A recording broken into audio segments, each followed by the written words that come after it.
Yeah. So every single day we work together to make sure, do we remember the betrayal? Of course. Of course we do. It's a monumental thing in our relationship, but we have other monumental things in our relationship. The day we found out I was pregnant after infertility for years, the day that my son was born, the day that I went for fertility treatments and the doctor said to me and my husband, we can't do that for you. And I burst into tears thinking I would never have any more children, to which my doctor said, no, we can't do it for you because you're already pregnant.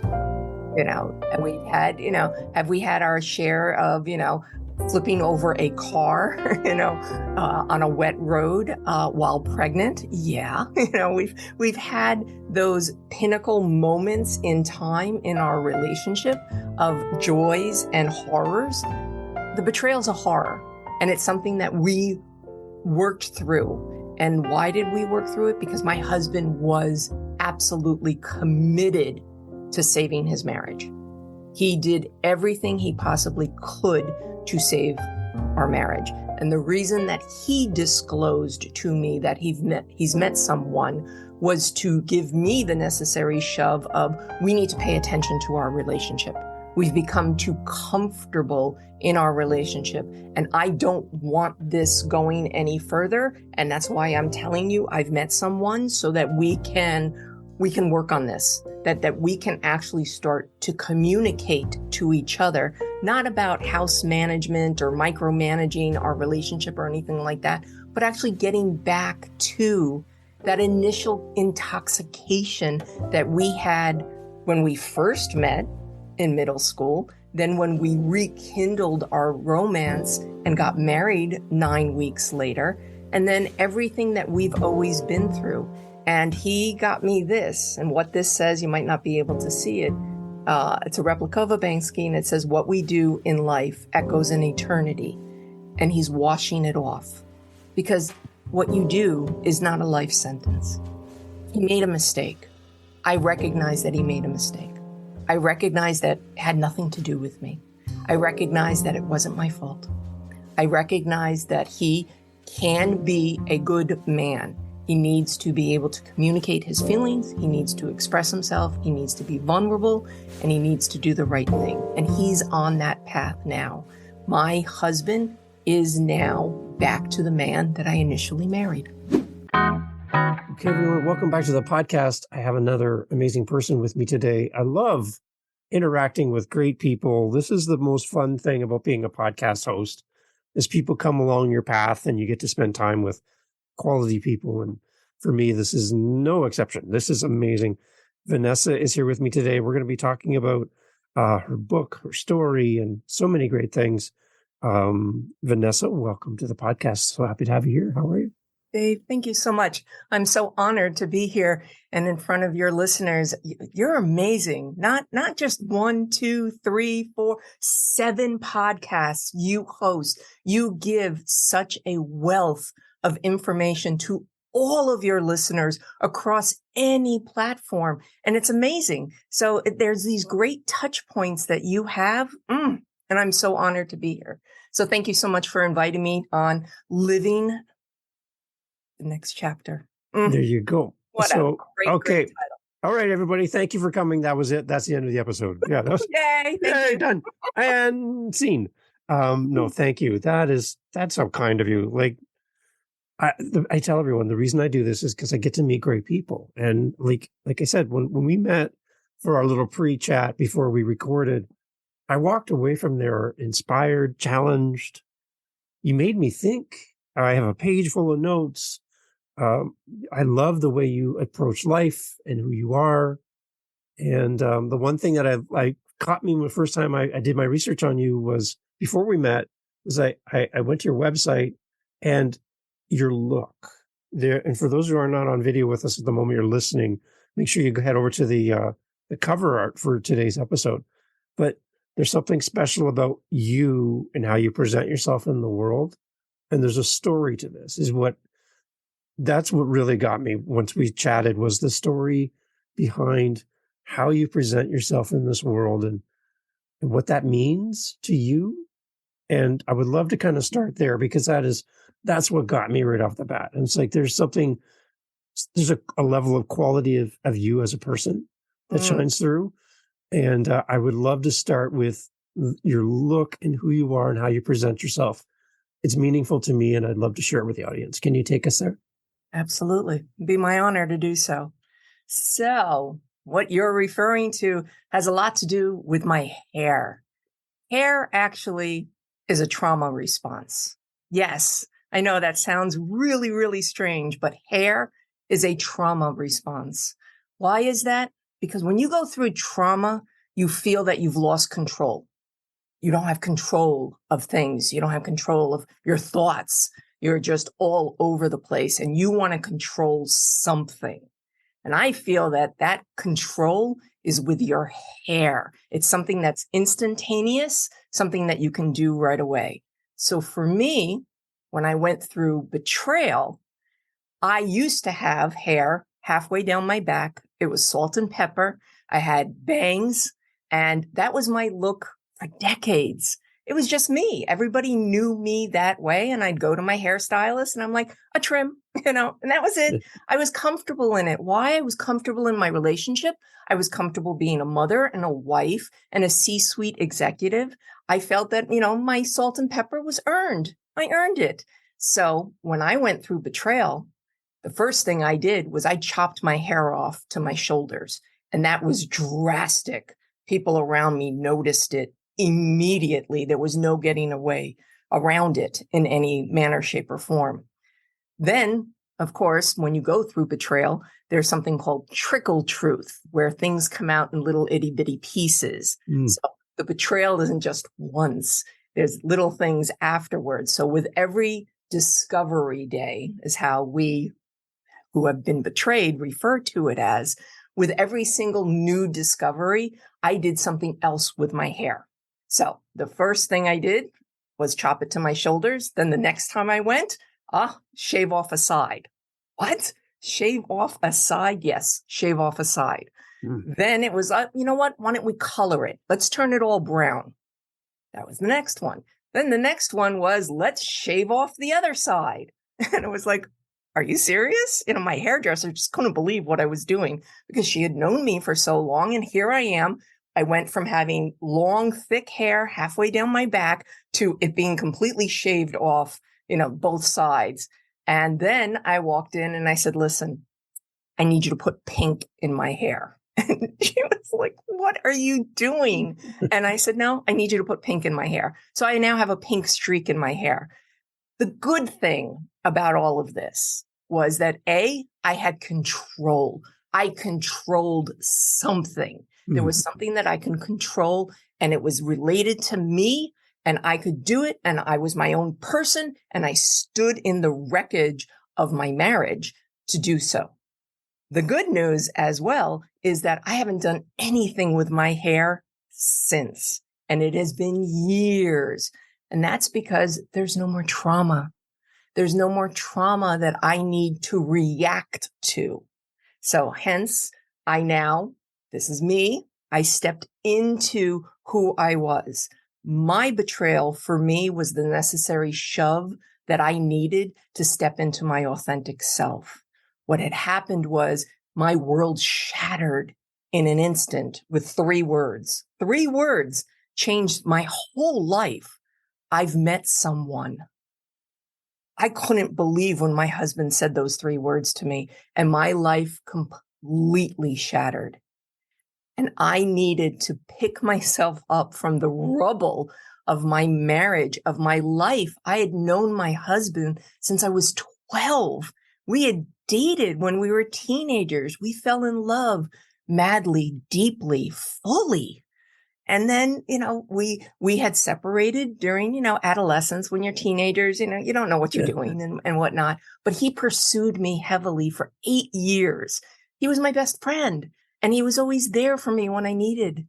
And then there was a situation where I'd been dating somebody for quite a while, and that wasn't turning out as I expected, and it was starting to fall apart. And my husband now, my best friend, swooped in and was immediately, hey, let me take you out. This is going to be a date. and everything else. And 9 weeks later, we were married. Wow. And I had my epic love story. Yeah. I was happy.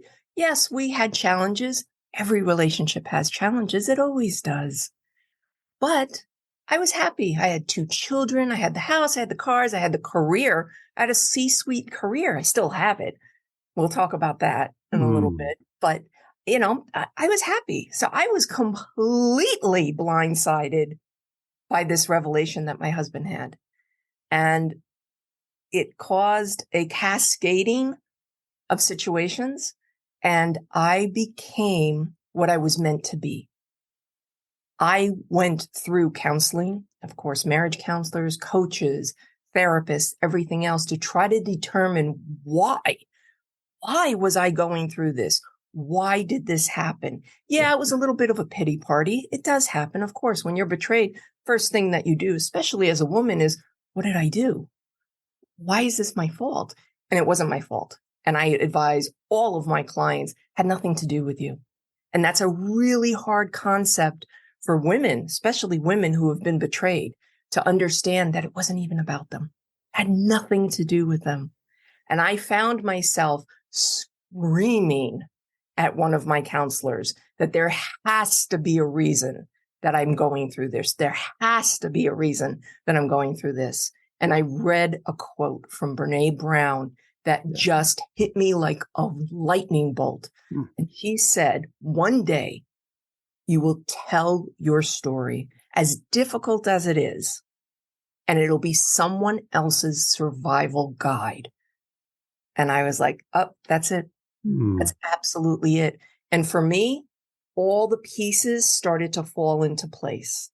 The first piece was, okay, I now have all of this wisdom because I learned from all of the greats, the Estelle Perel, the Michelle Mays, the Debbie Silber, all of the greats that are in the space of betrayal. I've read everything they've written. I've attended their courses, everything else. I wanted to absorb as much as I possibly could and turn it into my own. And the first thing I wanted to do was create a website, a landing zone for betrayed women to come to know that they are not alone. Well, you know how difficult it is now to get any kind of URL that has any sort of meaning. Well, for me, there was this quote from Stephen King, the great Stephen King. And I read his short stories called Different Seasons. And in there, there's 3 famous ones, 2 famous ones. One, they turned into The Shawshank Redemption, which was a glorious movie. And then the other, also made into a movie, was The Body, which was turned into Stand By Me. That starts with a very long quote. I'm going to paraphrase it down to the end. The most important things are the hardest things to say, not for the want of a teller, but for the want of an understanding ear. And just like that, I had my domain name, Understanding Ear. I didn't need to wrestle it away from anybody else. And then I had my website. And I started drafting blogs and just sources for women to come to feel that they're not alone. What turned out to be very interesting was that I had a lot of men approach me. And it wasn't something that I had considered because I'm not a man, but men were starting to gravitate towards me because either A, they had betrayed their spouse and were looking for guidance on how to help their spouse go through all of the ramifications of betrayal. And then I started to have men coming to me who had been betrayed. And that's a little different. How men and women handle betrayal is very different. Both need to have empathy. Both need to have some understanding. Both need validation for their feelings, which they need to express and they need to communicate. And all of this came all together. And I realized I needed to write a book.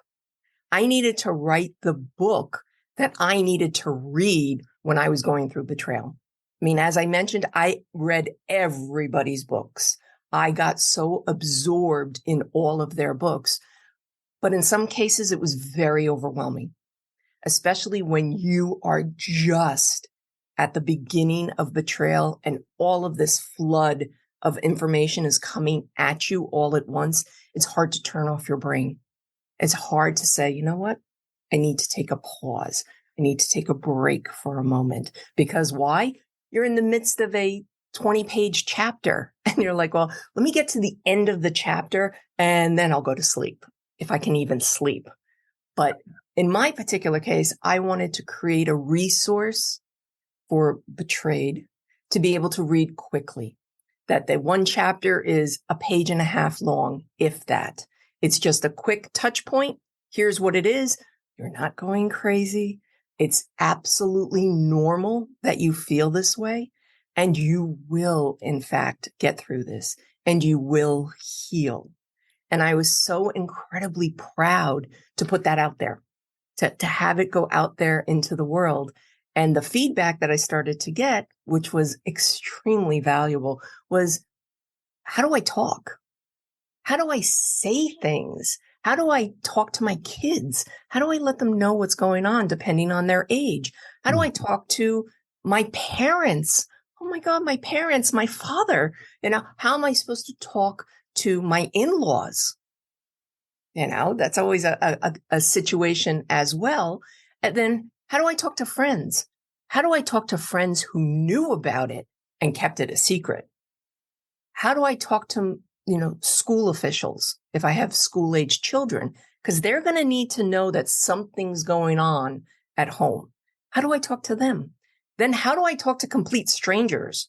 Like when I'm standing in the pharmacy line and something triggers me, whether that's, two young ladies walking past me and I'm like, I wonder if my husband would be interested in them. And then boom, just like that, I'm back in the betrayal. Wow. So it's these types of situations that, how do I express myself? How do I talk? How do I get empowered to be able to share my story without dropping into the betrayal again or dropping into a victim mode? And then that was the birth of my second book, which was same title, Dealing with the Devastation of Your Partner's Betrayal, but how to talk to your kids, your parents, your in-laws, your friends, and others. Those conversation starters to be able to get you through. I think the one thing when in the moment of betrayal, when I picture it, it feels like when you're underwater and the words don't seem to really be clear, they're muffled, and you're separate from your body in that moment where someone's talking to you and telling you what they have done, but it's like you're just like in reactive mode and you're trying to process their words, but then at the same time you're thinking, how long has this been going on? How long have they known? And how long have I not known? And then rewinding and going, okay, so you've known for 6 months. In the last 6 months, what have we done together? Has it meant anything to me? Has it meant anything to you? And there's all these things happening at that moment. And you're trying to process information, but you're reacting. Take us there. Like, how do you balance all of this information flood that's coming to you? Like the dams are open and here's the information. How do we process this? How do we capture this, and how do we survive? First thing we do is take a step back. Okay. A big step back. And take a few deep breaths, because what's happening is that your mind and your heart are disconnected. They're just disconnected from each other. They're not communicating with each other. And yes, you described it perfectly. It's exactly what's going on. There's just a flood coming at you and it's barreling down at you. And it's okay. It's okay that you're not okay. It's okay that you are not okay. The first thing you need to do is absolutely take a step back and to breathe. And to breathe into your body and allow for it to wash over you. Because it will. If you resist it, it's going to knock you over. It'd probably knock you over a couple of times anyway. But allow it to move through you. Find channels to release it, because you're going to need to release it. My favorite, my personal favorite, and what I recommend to my clients, and they look at me like, are you serious? A wiffle bat. One of my great mentors said it to me, and I was like, yeah, no, that's not going to happen. A wiffle bat to a sofa. You beat the crap out of the sofa. You just hit and hit and hit and hit and hit until you are exhausted. If you need to scream a little bit and the house is empty, because you don't want to do this in front of children because you'll scare them. Yeah. But, in some respects, you might even scare yourself because you won't realize how much rage you have trapped in your body. Yeah. You got to get it out. You got to release it all. Why? It's the only way that you can respond. You mentioned reacting. The reaction, that's what's killer. You want to be able to respond. And you can only respond when this whole nervous system that you have going on settles down. And it's hard. I'm not saying it's easy. It's absolutely not easy. You can do this. There is absolute beauty on the other side of betrayal.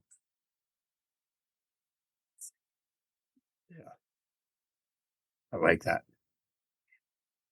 There's absolute beauty on the other side of betrayal, and you will get there. And a lot of people ask me, well, how long does it take to heal? As if, you can type in some information into Google, like, okay, here's how many letters are in your name. Here's how long you've been married. Here's how many children you have. Here's the zip code that you live in. Here's your bank account balance, and blah, blah, blah, blah, blah, blah. It spits out a number and says you will be healed in 87 days. Yeah. It doesn't work like that. Every single person is different. Every single relationship is different. It is going to take some time. I will tell you this, it is not going to take a week. It might not even take a month. It depends on the severity of the betrayal. It also depends on how long you've been married or in the relationship. If you're going on decades and the betrayal is years, that's a lot to process. Right. And you mentioned about this situation where you start to replay. You mentioned the last 6 months. Yeah. In some respects, it could be the entire duration of your relationship. Wow. Because you're looking for those pinpoints, those touch points where you as the betrayed will start to feel like somehow this is your fault, that you have done something. Had you done this, or maybe not done that, or taken care of this, or maybe not done that, whatever it might be, you will second guess yourself relentlessly. The ruminating thoughts will just constantly be there. I can tell you this, when you work with someone who has been through betrayal, anybody, whether that's a counselor, a trusted advisor, a coach, a therapist, a psychotherapist, when you work with somebody who has already been through the experience, you definitely accelerate it because we understand. Right. We understand what you are going through, and we can be there to simply at times just hold your hand while you cry and you let it out, because what's happening is the pain is starting to solidify in your body. Your body's starting to become the coffin for your pain. No, absolutely not. We can't allow that to just permeate your body. It doesn't work like that, and it shouldn't. It'll feel that way, and you'll feel comfort sometimes in that, especially women. Women will tend to want to share it, share the betrayal with others. As they learn how to talk to others, they'll want to share it. Yeah. Men, on the other hand, keep it very close to the chest. It's not really something that they want to address, either A, because they've betrayed, or they've been betrayed. But women who have been betrayed tend to be very vocal about it, or at least initially, because they're angry and they just want to, but they also want something in return. And women need to be careful with what they're looking for in return, because they will get addicted to that feedback loop that they get, that people around them will be like, oh, really? Type of thing. In my particular case, I didn't want to let the toothpaste out of the tube. No one knew about it. Other than our children who lived with us, no one else knew about it. Not my parents, not his parents, not our friends, not our family, nobody. Well, it's a little hard to keep under wraps now based on what I do, since I'm a trusted advisor for betrayal and transformation. But now friends and family come up to me and they're like, we had no idea. When did this happen? And we mentioned, years ago, and they're like, really? Wow, we had no idea. And I'm so sorry. And I'm like, no, please don't be sorry. In my particular case, and dare I say, I'm better for the experience. I am living my next chapter. I love that you put that in there. That made me so happy. Okay, the one thing you talked about earlier that really struck a chord for me was, what if the other person in the relationship has told people and they know about this as well? And you've been living life with them and they know completely what's going on behind your back. You're unaware, but they know fully what's happening and they're keeping it from you as well. Now you've not just been not deceived, but betrayed by someone close to you in the moment, but also there's another circle of people who are also part of this betrayal and understand what's happening, but you're still unaware. How do you interact with them after it comes to light and you find out that they know? Like, I don't understand how that relationship is not also damaged in the process. Oh, it's definitely damaged, without a doubt. We just want to be careful that we don't displace our anger. Okay. We don't displace our anger from the person who's betrayed us to the friend who knew about it.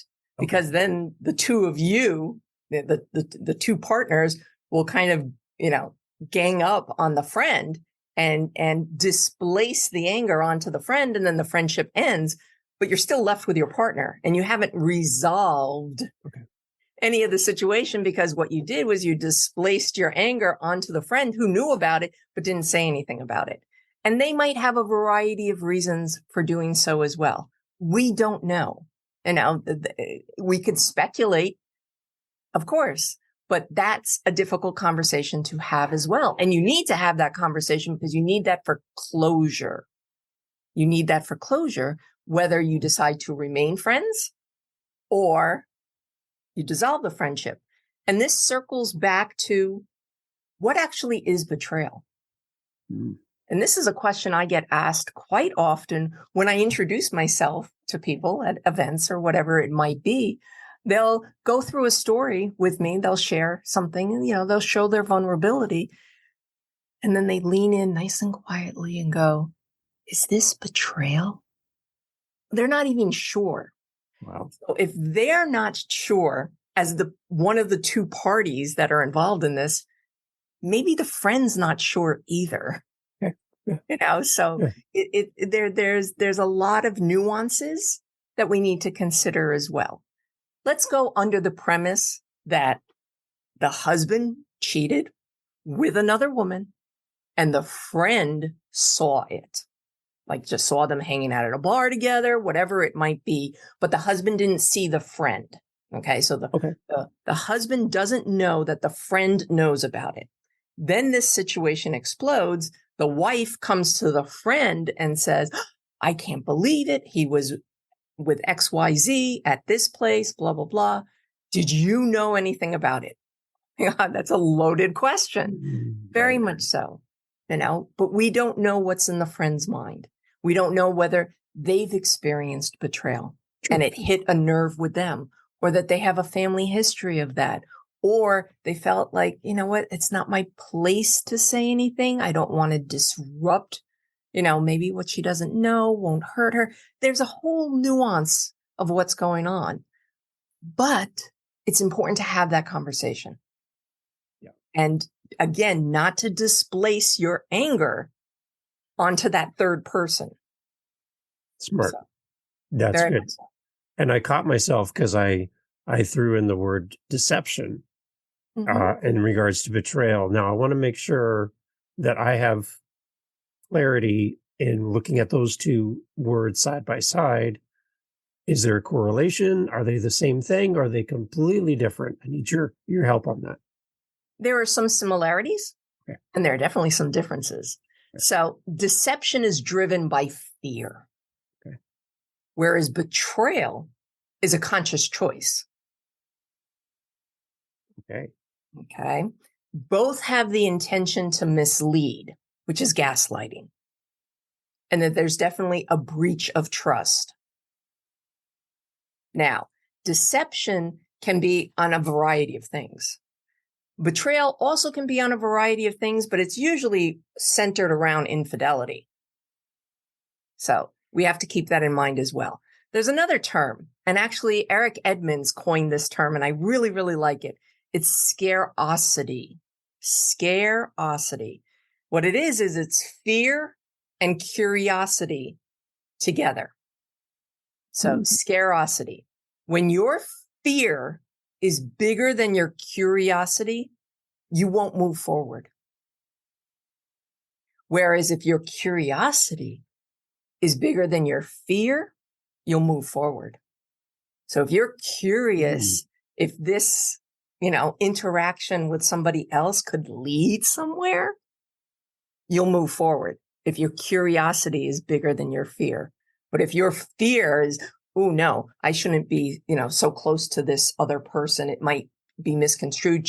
She or he might get the wrong message, this and that. No. I don't want this. I fear this. I fear my spouse knowing about this. Let me take a couple of steps back. I love that. Yeah. Isn't that interesting? Wow. I found that really, really fascinating. I use that a lot to explain to men when they approach me before the betrayal happens, because that's important too, that sometimes the spouse, male or female, will get inklings like they're feeling like something's going on, that there's something going on within them, and they're curious or they're fearful. And we talk about that. We talk about, well, why are you curious? Well, I'm getting older. Do I still have it? I know I have it with my wife. I know I have it with my husband. But do I have it with a stranger? They want that validation. So that kind of leads to, well, why do men and women cheat? For what reason? What's the number one reason that men cheat? Well, it's for sex. Now, for women, it's different. It's for intimacy. Right. And some might say, well, wait a second, intimacy and sex are the same thing. No, they're not. They're not. There's an emotional component to it. A woman wants that emotional connection, intimacy, into me you see. Yes. Exactly. Whereas for men, the number one reason, again, is sex. Yeah. Just wham, bam, done. Yeah. Thing. Yes. Right. Exactly. Okay. How you mentioned earlier about talking to your kids. Mm-hmm. You guys kept it within your home. You worked together and had conversations. And again, I love the analogy of not letting all the toothpaste out of the toothpaste container because you can't put it back in. That makes total sense. How do you talk to your kids about this? I know it's age specific, but in general terms, how do you address this conversation so that your children understand the dynamics have shifted in the home to some degree? How do you even bridge that subject and introduce that to your children? My big fear as a parent would be that that's a moment in time your kids will never forget, ever. Like that's a monumental moment that they will look back on as adults, as married couples in the future and everything. That's a very important moment. How do we approach that? Delicately, very, very delicately. And I can tell you, I completely screwed this up. I completely screwed it up at my time of betrayal. We came home and I was I was She-Hulk. I was unrecognizable. And I definitely scared my children. My children were older. My children were definitely older. They were teenagers at the time. Regrettably, we handled it very, very poorly. And it was very therapeutic for me to write about it in a way within my second book, encouraging those that read the book to approach it very delicately and to see it from their children's eyes and to use language that is age appropriate and to let your children know the most important thing to tell your children is it had nothing to do with them, that it's not their fault. It has nothing to do with their behavior or how they were, or, they didn't get good grades or they didn't clean up or they didn't do their chores or whatever it is. And children will go to that space almost immediately, especially if they've heard the word divorce. Yeah. And if they've heard it with their friends and this and that, and all of the different family dynamics that they see that their friends have, and suddenly, their parents are fighting and having, situations amongst the family unit. That word divorce is very scary. Yeah. It's the big D word.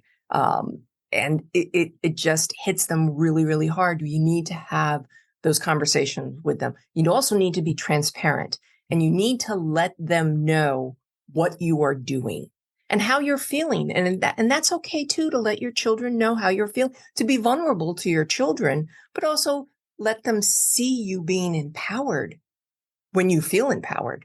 But for them to see you breaking down, it's okay once in a while, because you want your children to know that they have to be able to express their feelings as well.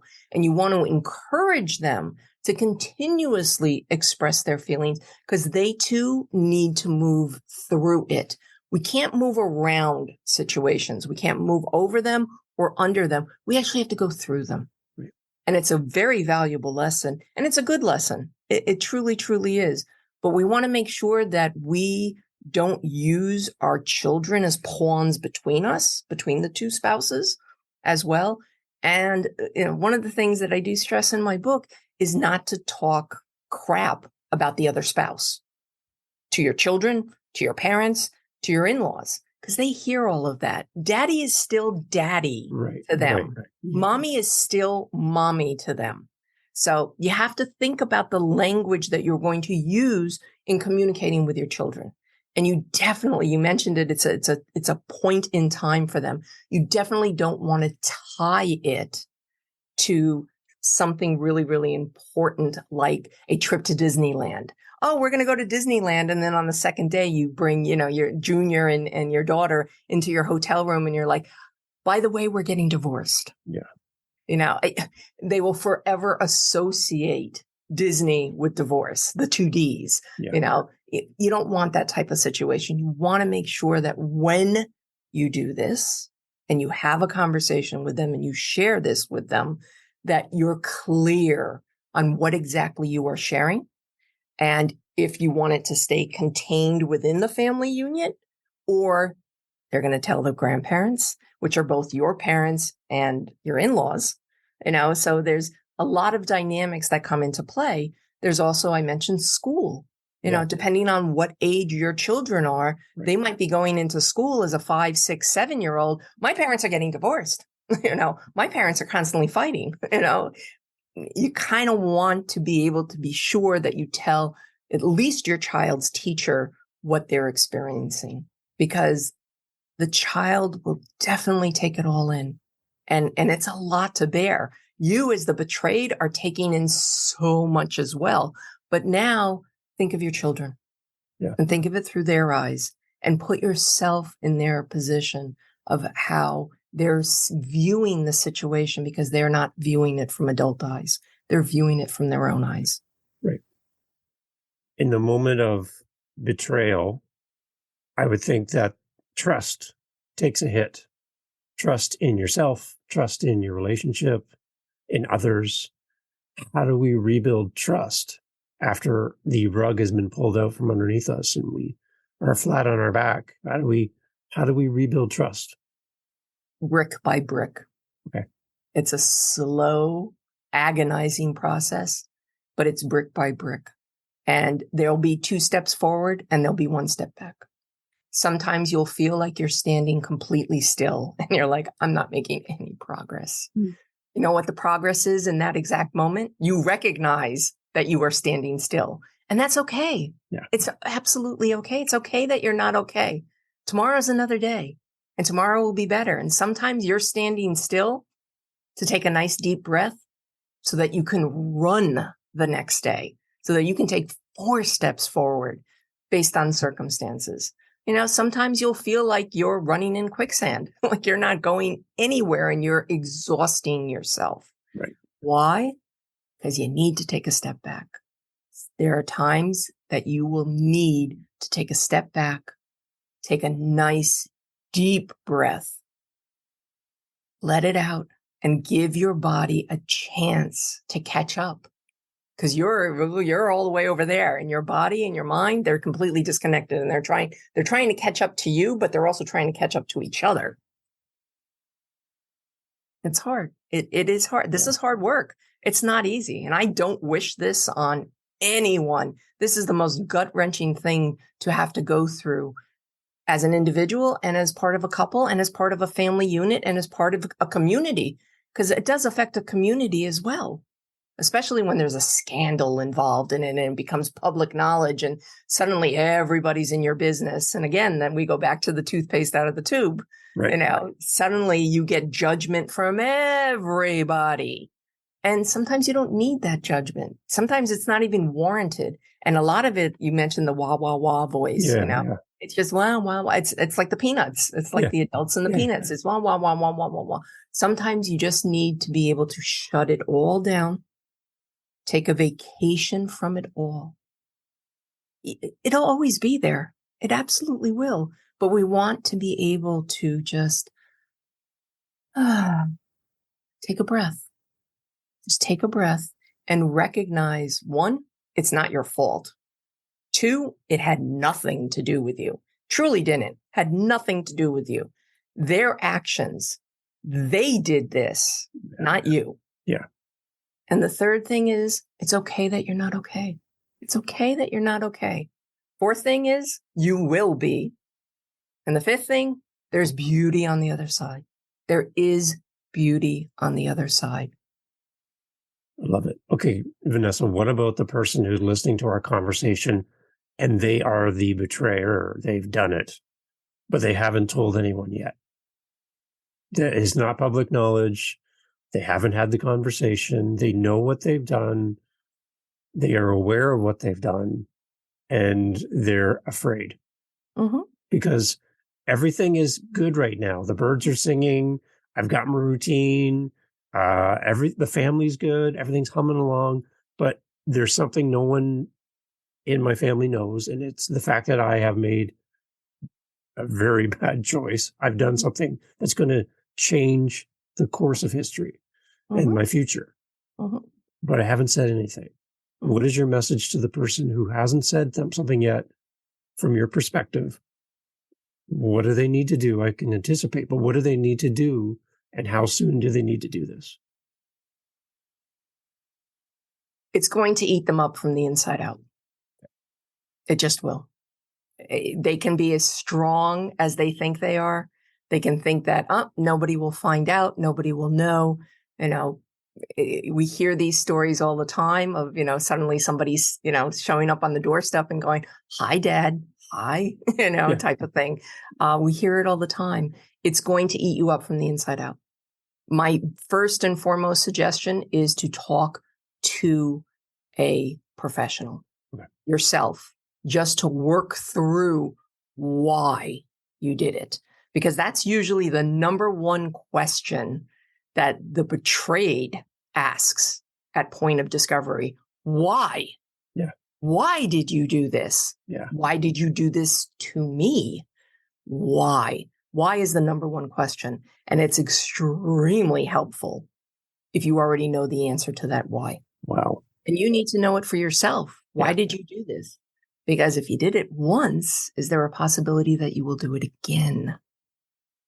And the fact that you acknowledge that you've done something and you know that this is going to be an atomic bomb that's going to explode in your relationship. Yeah. There's fear. There's absolute fear. But you need to work with someone. Don't do this alone. Work with a professional to work through your why. And they'll help you determine when to say something, how to say something. Because the more answers you have to be able to help your spouse understand why this is happening, the easier, and I'm using a little bit of caution with the word easy, it is to get through the process, especially if you want forgiveness and you want to continue the relationship. And you have to keep in mind that sometimes people want out of a relationship and they're too chicken to say anything about it, like they want out. So they'll do the unthinkable. Think of it like in The Godfather. His wife wanted out. She wanted out. So what did she do? She aborted his son because she knew he would never forgive her for that.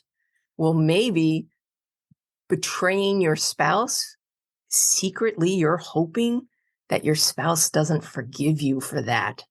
And that's your out. It's a sneaky way to go about it. It's a screwed up way to go about it, but it does happen. Yeah. I want out of the relationship. What can I do to get out of the relationship?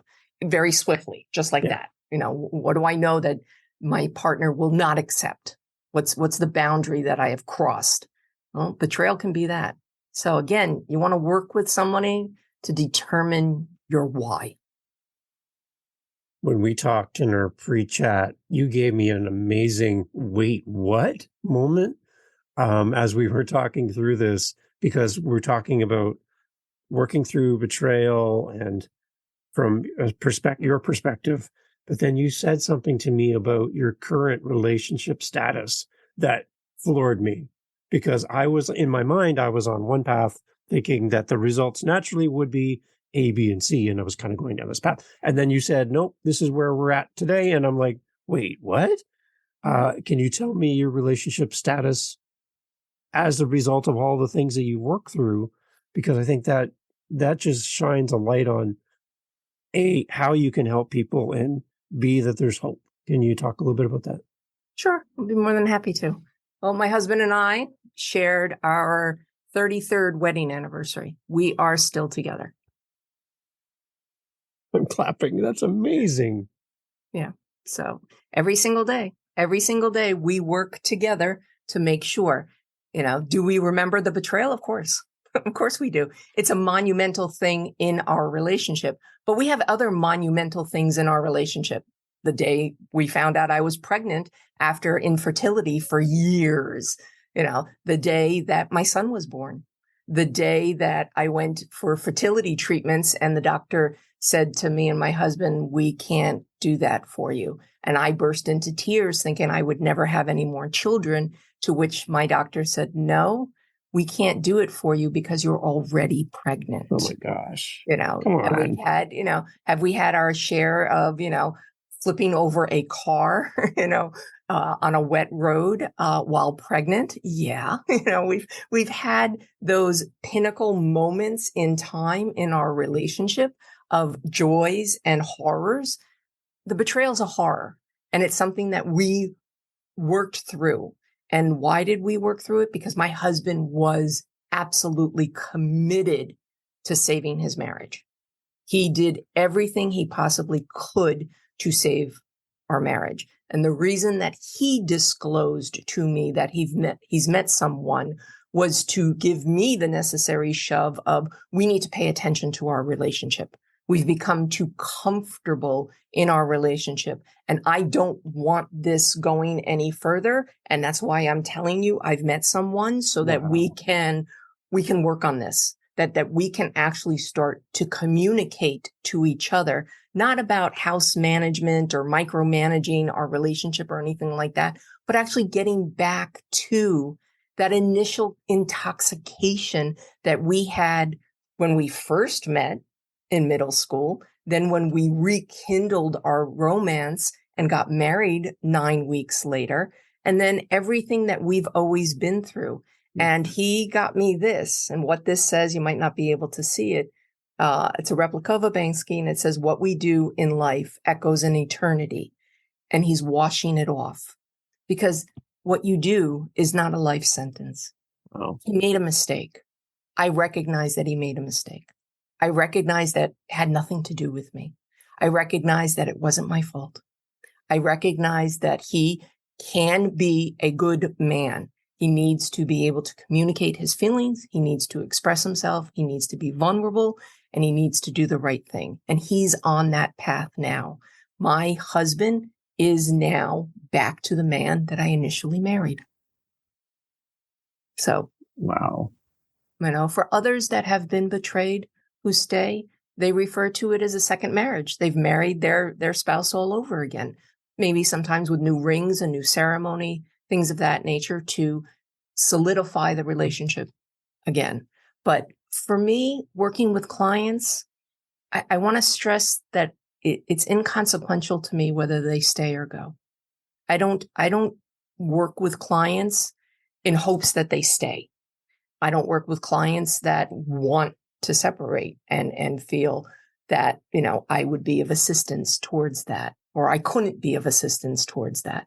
My role and my goal is for the person who has been betrayed not to feel so alone, not to feel so isolated, not to turtle. I want them to feel safe. I want them to trust again. I want them to love again so that they can live again and live that next chapter, whatever that chapter is, because it hasn't been written yet, but you get to write it. So use what happened to you as a catalyst to move on, to do something amazing in any capacity that you want to do it in. And for me, it's being able to help others, to give that hand out to somebody else who's suffering, because I know what it feels like. I know exactly what it feels like, and I want to be able to help. Vanessa, I knew this was going to be an amazing discussion, and my hope is through our conversation, this opens the door for people to feel safe to come and speak with you and work with you, to buy the books, to learn from your example and who you are as a person, because it shines through with conviction and heart, passion. I can see that you're really here to do that. And that visual behind you of erasing those words on the wall, I feel like that's your calling to help people, right? And I don't know. You've been so gracious with your time to go this far in time with me to talk. For those people who do want to connect with you, Vanessa, and continue the conversation, A, we want them to buy the book. So please talk about that and where we can find it. But B, how we connect with you so that we can also continue the conversation, because I know that you can help so many people listening. So I'm excited to share that. Can you tell us where to go and how to connect? Sure, Dave. Thank you so much. My books are available on Amazon. They're both dealing with the devastation of your partner's betrayal. My first is What to Do When Your World Falls Apart. And my second is How to Talk to Your Kids, your parents, your in-laws, your friends, and others. So you can look it up by my name as well. Sometimes typing in Dealing with the Devastation is a lot to type in, but it's Vanessa Cardenas, Cardenas, on Amazon or anywhere that books are sold. You can absolutely find it. Again, on Kindle as well as paperback. And to find me, I am, again, my website. I'm so proud of it. Thank you so much for commenting on it as well. I'm glad that you found it beneficial to get a little bit of history of me. It's understandingear.com. And I am on Instagram. Oh, I am loving Instagram. It's something I've never really got involved in, but I absolutely love it. And my handle on Instagram is trusted_advisor_for_betrayal. And you can find me there. Nice. You can see all of my wisdom that I share, again, so freely. It's my honor to do so. I just want women and men to know that they're not alone, that they're absolutely not alone. And there's no shame or guilt or anything. I'm happy to share my story. I absolutely am. There's no guilt or shame by sharing it. And again, as Brene Brown said, if my story becomes a survival guide for someone else that pulls them out of the rubble that their life is suddenly in, oh, it feels so good. It just does. So I'm excited for that. And you can find me on Facebook as well. It's the same handle for Instagram as it is for Facebook.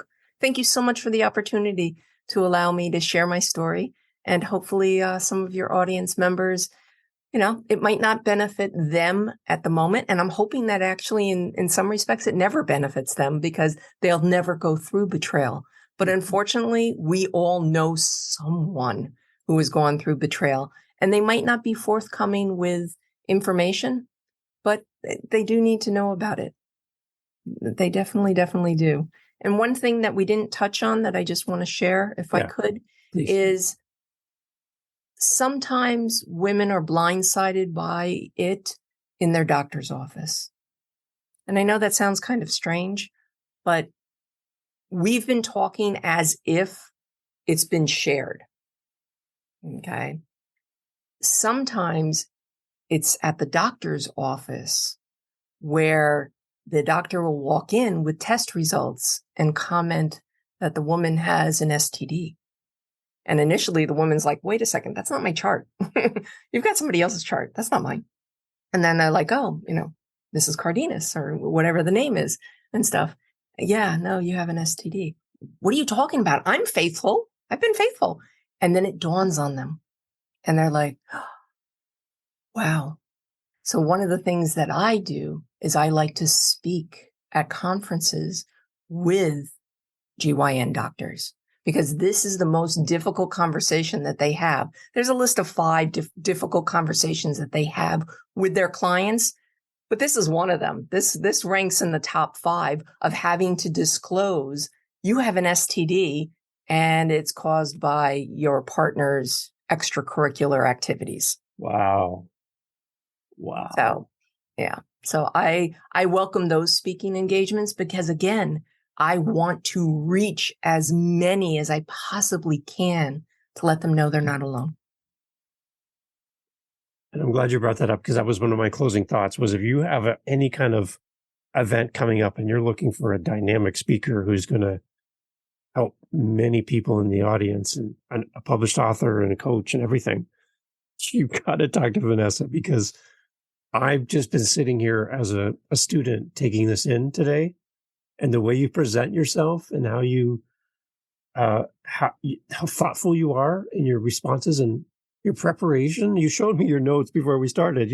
You are ready to go, and that just shines through. And I think you would be a joy to have on the stage and be up there to inspire people.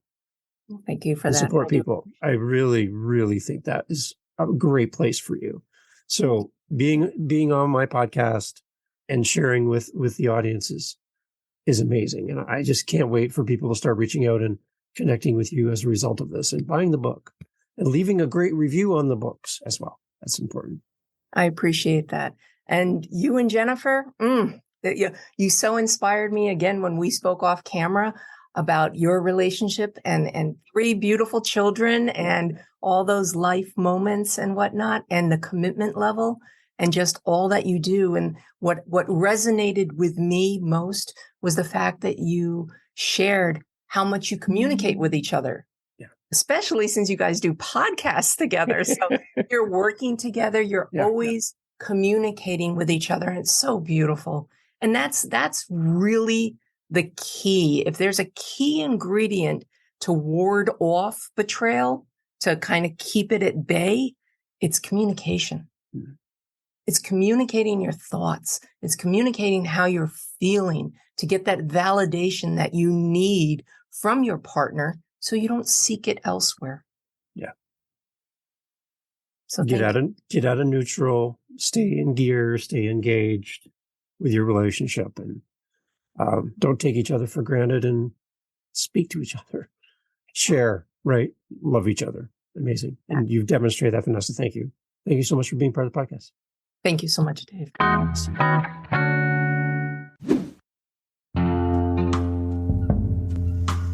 Thanks for being part of the podcast again. Appreciate you investing time in the show and you for listening this far. Thank you. One thing to keep in mind is we are looking for help and some support for the podcast. If you are able to help support our show, our little podcast show here, we can go over to livingthenextchapter.com and all the instructions will be there to help support the show. It takes about $30 to $40 a month to do this, just for the hosting and all of that other stuff that we pay for. But if the show is giving you any value and you're enjoying what's happening here, would love any kind of support that you can offer. That would be great. And you being here and sharing the show helps us grow. Helps us get great new authors on the show, connect with other listeners, and build community. So whatever you can do to share this show today, I really appreciate it. Thank you for being here for Living the Next Chapter, and I can't wait to share the next one with you.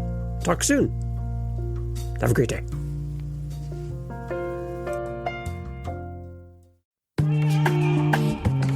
Mindshift Power Podcast, the podcast for teenagers and those who work with them. There's a huge problem in America today. There's a very large disconnect between teenagers and the adults who work with them. I'm looking to bridge that gap with real, raw, honest conversation, not held back by the chains of political correctness. You cannot solve a problem you do not understand. Want to understand teenagers today? Listen to this podcast. This podcast is for teens in the U.S. and Canada. To learn more, go to fatimabay.com/podcast or just look for Mindshift Power Podcast on any listening platform. I look forward to you being a faithful listener.